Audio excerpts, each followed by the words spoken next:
Well, I was call-up age. I volunteered as an ambulance driver. It was a very demanding job, and you had to report on every siren.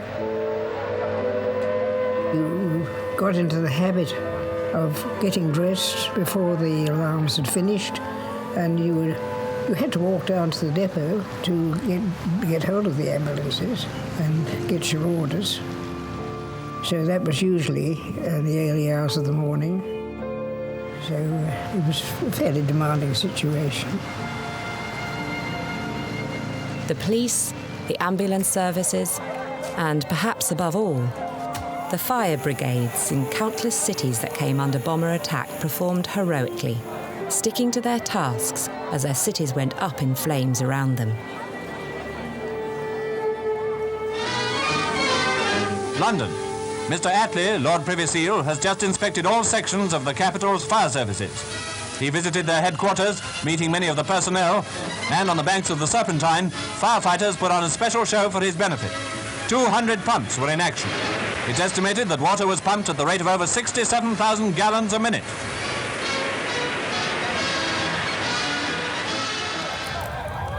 If living in the shadow of war meant changes to habit and some inconvenience, for the firefighters of the great cities, it meant much more. It meant a daily battle, month after month, against stupendous odds.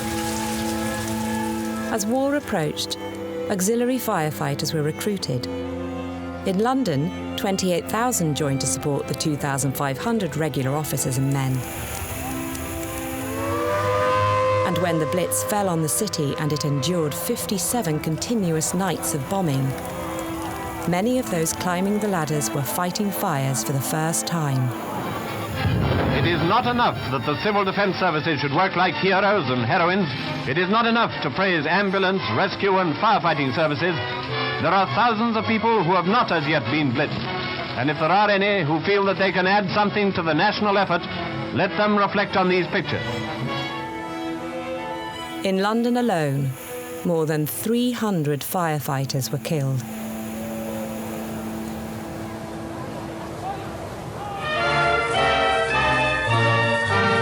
Britannia is a woman.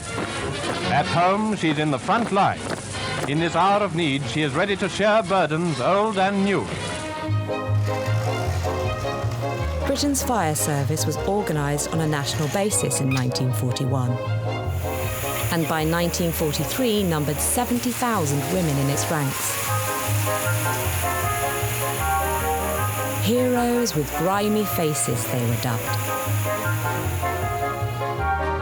Before this reality overtook daily life, there had been planning and practice. Large-scale air raid drills were regular events around the world in the 1930s, from Europe to Australia, from the factory floor to the schoolyard. At times, ARP training seems to be making only slow headway, but take a look at this.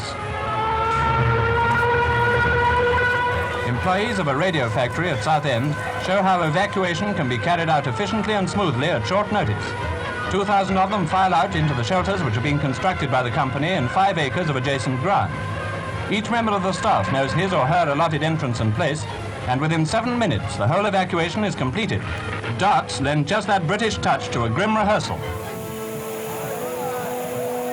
Paris started rehearsing blackouts and practicing air raid and gas attack drills in 1936. A year later than Paris, the Germans carried out their first rehearsals in Berlin in 1937.